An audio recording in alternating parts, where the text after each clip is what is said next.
Winning the game.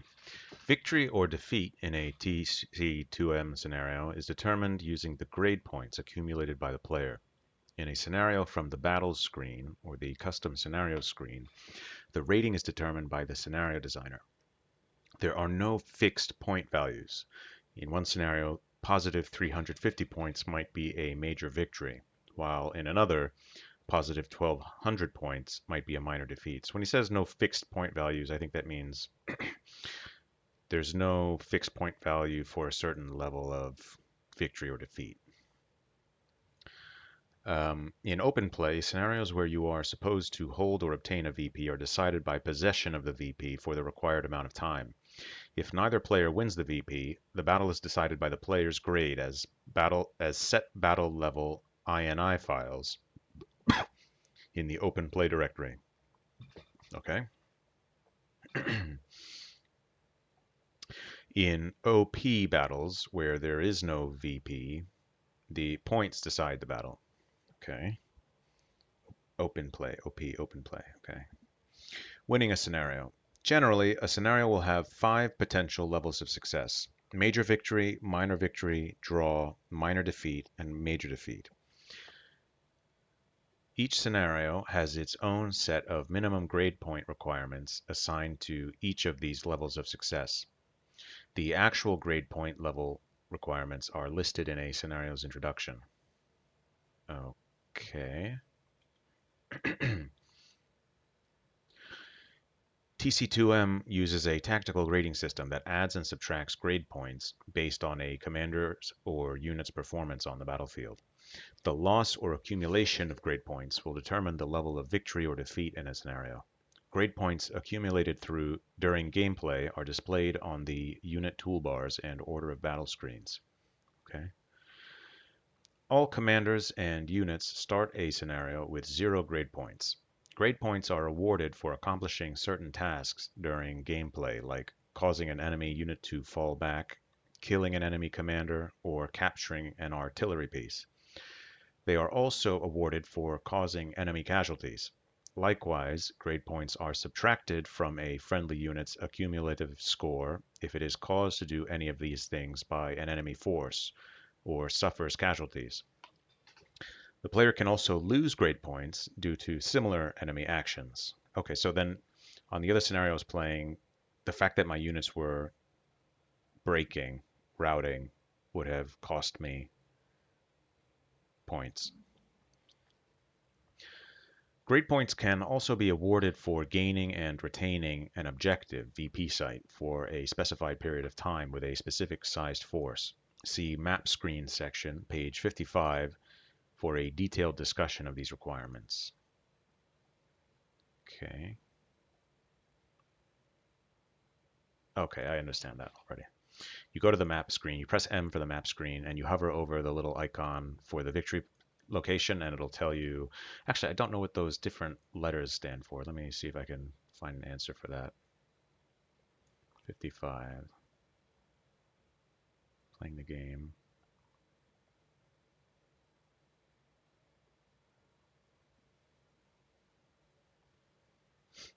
What's it called? Map screen section. Let me just search for it. Map screen, page 61, not page 55. Okay, this is what I want. What are those different letters? This, PMFA, what is that? P, the number of points added to the grade of the commander that holds the VP site for the allotted number of minutes. M, morale bonus awarded for holding the VP site for the allotted number of minutes. This is the number of morale points added to all of the fighting men that are subordinate to the commander that won the objective. Oh, that's interesting. F, fatigue bonus awarded for holding the VP site for the allotted number of minutes. This is the number of fatigue points added to all of the fighting men that are subordinate to the commander that won the objective. A, ammunition bonus. The number of rounds per man awarded for holding the VP site for the allotted number of minutes. This amount of ammunition is added to all infantry and cavalry units that are subordinate to the commander that won the objective. Interesting. I wonder what the rationale is. I guess morale bonus I can understand. fatigue bonus, I'm not sure I understand the rationale for that. An ammunition bonus, unless it was like if it was like a fort, if you had seized a fort, maybe there would be ammunition there you could use, something like that. The fatigue bonus, I don't understand the rationale. But in the scenarios I've played, I've normally only seen P values. The others tend to be 0. Okay, well, I understand now. VP waypoint hold. Hold means the VP site must be held at the end of the scenario to win the game. A hold site can be won multiple times unless the number of points won triggers the end of the game. Okay. VP type waypoint means the site must be held for the amount of time specified. However, once won, they disappear from the map. Okay. So hold just means the VP site must be held at the end of the scenario to win. This is important because this means that I maybe could fall back from the Grover scenario, but still win if I counterattack once my reinforcements arrive. VP assigned. VPs can be assigned to the player only, a particular side, or both sides. In other words, it is possible that friendly and enemy forces may have different levels of interest in taking possession of a VP site. That's very clever. Combat mission doesn't do this, as far as I know. I could be mistaken about that. Or at least the older ones, I don't think, did that. VP site name. Okay. All right, anyway, continuing. Okay. Grade points are added to the player's score the instant a task is completed by a friendly subordinate unit. Okay. Grade points are subtracted from the player's score the instant a task is completed by an enemy unit. A commander's score is determined by adding up all of the grade points accumulated by his subordinate units. Okay. The list of tasks that cause grade points to be added to or subtracted from the player's grade score is as follows. Causing an enemy unit to fall back is worth 3. Causing an enemy unit to retreat is worth 5. Causing an enemy unit to break is worth 10. So this is what's really killing my score in the Grover scenario, is my units are breaking and routing. Causing an enemy casualty per man is worth 0.1. Capturing an enemy artillery per gun is worth 20. Capturing an enemy infantry or cavalry unit is worth 15. Killing enemy officers is worth 5. Capturing an enemy supply wagon is worth 15. And a VP site has a variable value depending on the scenario.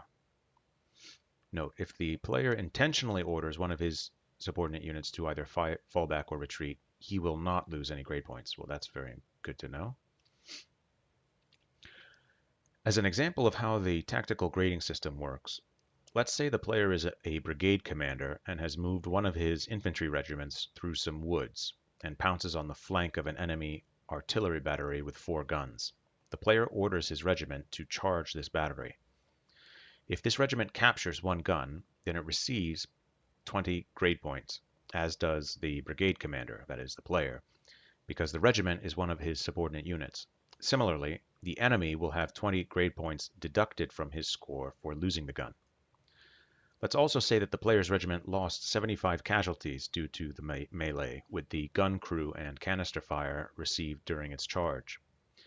To determine the number of grade points lost, the game engine calculates 75 times 0.1, which equals 7.5 grade points. So in this situation, the player's regiment would have 7.5 grade points deducted from its score, giving it a net score of 13.5 as the result of this small action. Again, the brigade commander's score is a roll-up of all his subordinate units, so his score total at this point would also be 13.5, assuming all of his other regiments had 0 grade points. Note, all units and commanders in a scenario receive and lose grade points whether they are under the player's control or not. These scores are for the player's information only. They have no direct impact on the player's ability to win or lose a scenario. All units and commanders in the scenario receive a grade whether they are under the player's control or not. These scores are for the player's information only. They have no direct impact on the player's ability. Okay, I understand. All they're saying here is that you're going to be in scenarios where there's a lot of other stuff going on the battlefield, They will show you what happened in terms of points won and lost to the other units, but that will not affect whether or not you won your scenario. Winning in open play. If you look in the open play folder, you will see different INI files for each level of play. These files include the grades and victory conditions for each rank.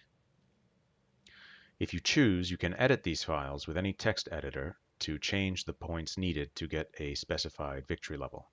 Okay? Victory points and or objective sites.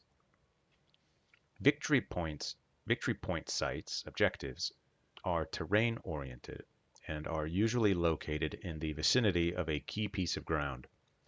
They appear on the 3D battlefield map as a VP star floating above the terrain. There can be multiple VP sites active in a scenario. This is just like combat mission. When an army is in control of the objective location, the VP star will change color to represent the army that is holding it. Blue for Union, red for Confederate. To win an objective, a commander as well as a friendly unit must be within the VP site radius of the VP star. Okay, I didn't know that you needed to have a friendly unit. I thought the commander would be enough. To activate the VP site, the strength of the friendly units must be equal to or greater than the minimum number of men, and the friendly units must have a morale level of willing or higher. If the morale level of the friendly units is uneasy or lower, then the AI will not deem them a stable enough fighting force to control the VP site. In addition, if there are enemy troops within the VP site radius as well, your forces must outnumber them by 2 to 1. To determine the VP site radius, select the minimap and put your cursor over the VP site. In open play, attack, defend, or meeting engagement type battles, this information is shown in the battle info screen from the menu pop-up. Okay? So when you hover your mouse over the VP site, it'll just tell you the number, the meters.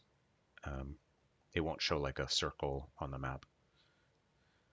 Once you have control of a VP site, the VP star will either disappear or start a countdown showing the time remaining in which you must maintain control of the objective.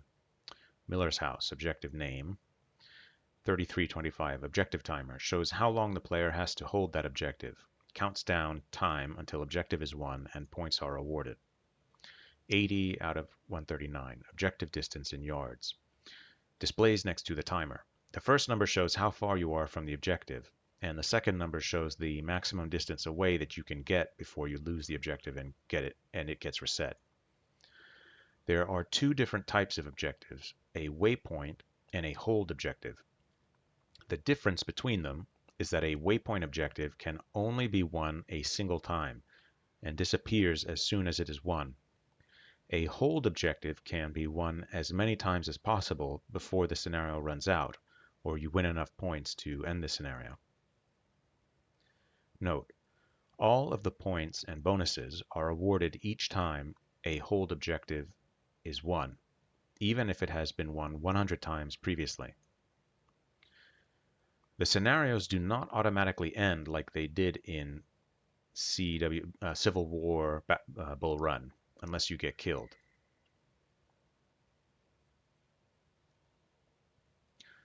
The scenario plays for the number of hours set by the scenario designer or selected on the open play screen. At the end of the time, or if sufficient points have been won or lost to trigger an earlier end, the scenario will end and the victory or defeat screen is displayed. You can exit out of the battle at that point or continue for additional time in extended play. You can continue to play the scenario after the end screen if you like, but you will no longer be able to score points for occupying VP sites. In other words, they will disappear after the victory or defeat screen appears. This is interesting because in combat mission you can't continue playing after the scenario ends. So that's an interesting difference. All right, game tips. What follows is a collection of game tips and hints collected from players posting on the Mad Minute Games forum. It also includes additional thoughts from the hardworking people who test the game while in development. Using infantry effectively. Overview. Infantry combat in the Civil War is all about lines and flanks. Because of the slow reloading time for muzzle-loading guns, it was necessary for the infantry to fight in close formations. Only this way could enough firepower be produced to make it very expensive to directly charge an infantry unit over open ground. Oh, very interesting. Very interesting. The unavoidable consequence of the linear infantry formation is that the line has an end. Infantry is quite vulnerable to fire from the flanks, defined for this game as a 40-degree arc centered on the axis of the line. Even more effective is fire from the rear of a formation. Movement under fire. Once under fire, a unit in line is hard to move. Attempts to move a unit will cause the unit to cease fire.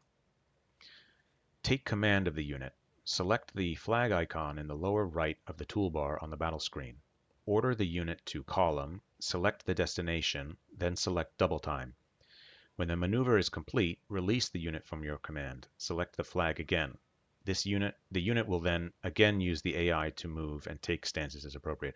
And this is something I had actually just discovered on my own, that setting to column and issuing a move order and double time was the best way to get a unit to move when it's in a line shooting at the enemy. Some caution is required in this maneuver. The unit will take fire while being moved, and it will suffer a morale loss for pulling back under fire. These two combined can result in the unit routing. Remember to release the unit from command. If you don't, it will not move or respond to the enemy on its own, making it easy prey for the enemy AI. Unit factors. Size counts. Size is a big factor in a unit's staying power. Big regiments can hold more ground, take more casualties, and dish more out. Be aware of the unit weapon type and range. This can be a critical component of your tactics. If you position your longer range rifles with care, they can inflict casualties quite well. The old, large caliber Belgian rifles are not good for much at all. Older model flintlocks and some of the larger caliber weapons are best used at very close range, 80 yards or less. They are going to lose most long-range firefights. Interesting. I didn't know that there were different types of guns modeled. I'll have to keep my eye out for that. Long-range rifles are excellent flankers. Long-range rifles, like the Mississippi rifles, can be incredibly effective for flanking. Their kill rate is high, so from the flank they are devastating. Most importantly, they break the enemy unit quickly, and that is what you want to do with flanking. The short-range rifles are best used as a pinning force. March them up close enough or position them to engage and keep units busy while your flankers do the hard work. And yeah, I have not been making a big effort on flanking. I do it sometimes, but I haven't really been aggressive about it. Use leaders' morale bonus power. Put your leaders near units that are losing morale. Move them as the situation changes and other units need a morale boost. Take advantage of division and corps commanders as well for providing a morale at critical positions. And this is something I had already noticed, also important in combat mission. Post green units in the center for pinning. Green units are more likely to flee if unsupported or flanked. Put them in the center. Use more experienced or better trained units on the wings. The more experienced unit should be better able to cope with surprises. I didn't think about that. I didn't even know that different experience was modeled. I'll have to look at that. Watch the smoke. Watch your units to see that the whole unit is firing. If it is not, then you probably need to pivot the unit to bring more guns to bear on the enemy. Or the unit may be blocked from firing, and a small movement laterally will bring them into a valid firing position. That is something I had not thought about. Take command of key units. Use the TC function for brigades near victory objectives and usually all of your artillery units in the division scenarios. This will allow you to ensure VPs are taken and held for the correct periods of time.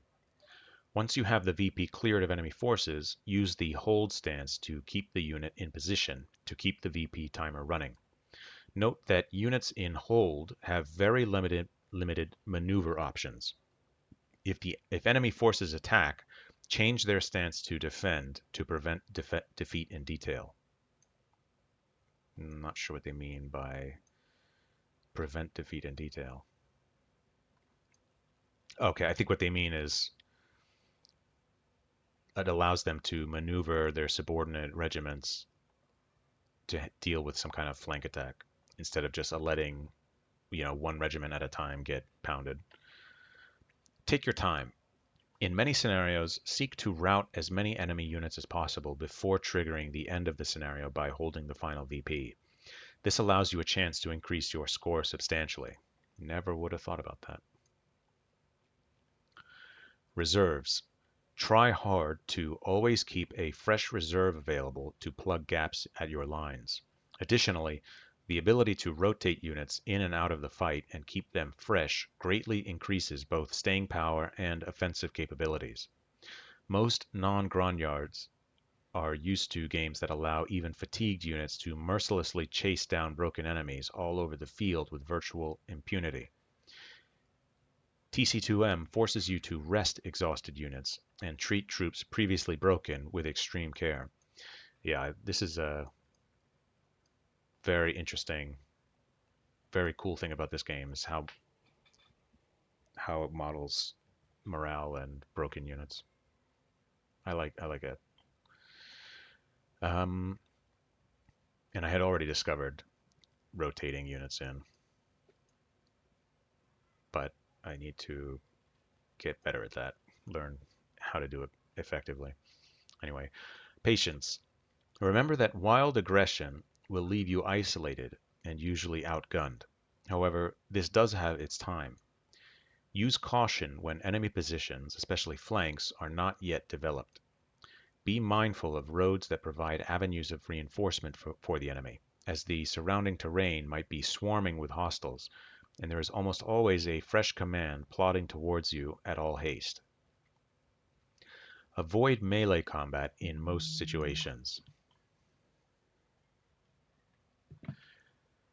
Charging will tax your unit's morale and fatigue, not to mention deplete your overall numerical advantages faster than anything else in the game. As a rule of thumb, charging is only acceptable in desperate attempts to take or hold key objective points, or to rout enemy commands from the field and precipitate domino effect roll-ups of all forces on a portion of the field. Interesting.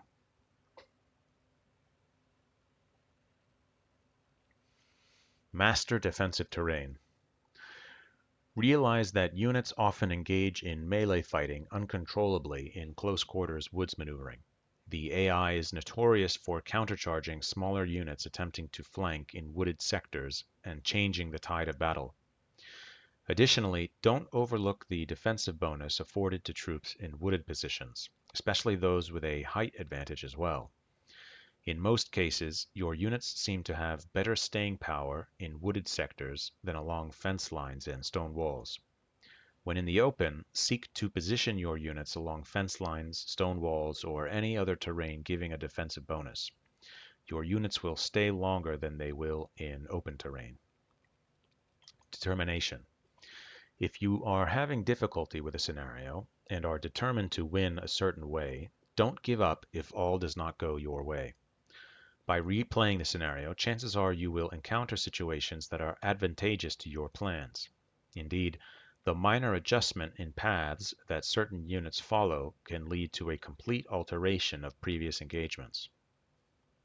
I had noticed that if you, like, for example, have a unit move along a road instead of move through the woods, they can get to a particular position more quickly before the enemy arrives, and then they're going to be in a better defensive position versus the enemy, and then can change everything.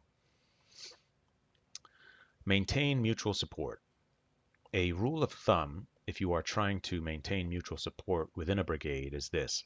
Try to maintain a distance of no more than 2 regimental frontages between color bearers. Okay,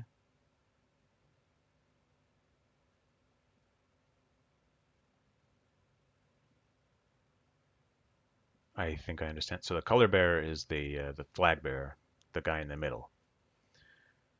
So basically, you want to keep your brigades really close. You want to keep your regiments really close together. Always seek the high ground. Units on high ground receive a fire effectiveness bonus. When you have the option, place your units on high ground. The flank and spank. Your goal as an infantry commander is to try and maneuver your units to get one or more of them into a flanking position on the enemy. This tactic is quite effective and is still taught in military schools worldwide. The idea is to fix the attention of the enemy with direct fire from units ahead, while moving other units into a flanking position. If you have enough troops, flanking on both sides is even better, although harder to achieve. Note that the AI knows this tactic and will try and use it on you as well. Be aware. Using cavalry effectively. Use double quick. Cavalry's key advantage is mobility. They can chase things down like enemy officers or supply wagons. They can get in position rapidly and can be used very effectively as a flanking force against pinned troops. Take command to avoid charging infantry. Cavalry are very bad about charging things when you want them to move past or apply close flanking fire. Take command so they don't charge against your wishes. Okay. Okay, I understand. They charge when you don't want them to. Hide them in the woods to keep them healthy. Cavalry won't last long under infantry or artillery fire. Move them where you want them, placing them in the closest woods for concealment until ready for use. Take command to charge a battery. When employed manually, cavalry companies can rapidly take a battery. If you don't take command, they will stop and trade fire and get torn up rapidly. Instead, make sure they are rested, then run through the battery using double quick. When you reach each gun, select Charge. They will take the gun almost immediately. Then double quick to the next gun and select Charge again. Repeat until the battery is subdued. A single cavalry company is only good for 4 to 6 guns at most. After that, there are too few, and they can be easily spooked. Keep the commander nearby. Cavalry spook easily, especially after any combat losses or giving up men for captured guns. Keep their unit commander nearby so that they don't rout prematurely. Avoid firefights. Cavalry should only be flankers. Avoid using them to face infantry. Use other infantry for that. If you must take on infantry directly, use the fallback command to keep units from quickly routing. Use fallback to escape in a pseudo-skirmish mode. Cavalry can fall back very quickly. If they face an infantry unit with lesser range, let them stand and fire, then start falling back as the enemy approaches their own firing range. Cavalry can do an excellent job of tying up a large regiment this way while taking few losses, and simultaneously pulling the enemy from the main fight or into a trap. Fallback also works when you are flanking with cavalry, and the enemy infantry turns to fight your cavalry. Let me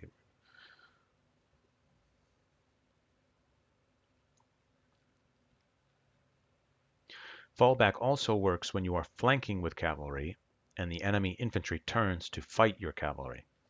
This tactic is especially effective when you have several cavalry battalions taking on a single infantry regiment. Use one battalion to force the infantry to deploy, and then rapidly move the others into flanking positions. Set the facing unit to fall back.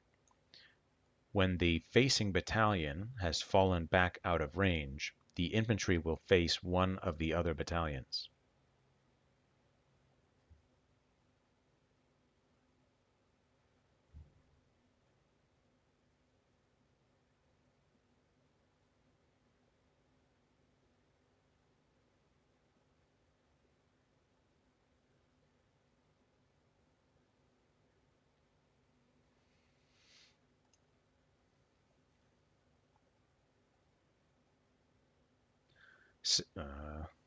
Set the new facing battalion to fall back and gallop the first one into a flanking position. Repeat this several times and the infantry regiment will rout off the field. I get it. So you're basically, I see. You're preventing, you're basically hitting them, the infantry regiment from multiple directions, and whichever way they have their formation phase, you're retreating that unit so that they can't fire effectively at it. With only a single battalion, you can effectively delay a large infantry unit by repeatedly forcing them to deploy into battle line. This is an excellent tactic when you need time to get your major forces into a good defensive position. Use cavalry on soft targets and routers. Supply wagons and officers that are too far afield are good examples of soft targets. Use double quick to intercept them when they are not close enough to support. Use cavalry at the rear of the fleeing enemy to chase down flag bearers, resulting in a capture. Beware when pursuing retreating or broken infantry. On occasion, an enemy infantry regiment that you thought was broken or routed can actually put up a very nasty fight. Use cavalry to hold or defend isolated rear objectives. This works best with the single company cavalry commands, especially after they have charged batteries and are depleted. Move them to a rear objective to hold it or to prevent the enemy from taking it unobserved. Using artillery effectively. Overview. Artillery is a weapon with two major roles.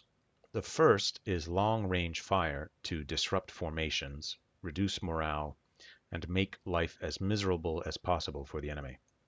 This role uses shrapnel, shell, and solid shot. The second role is in short-range defense against infantry or cavalry attack.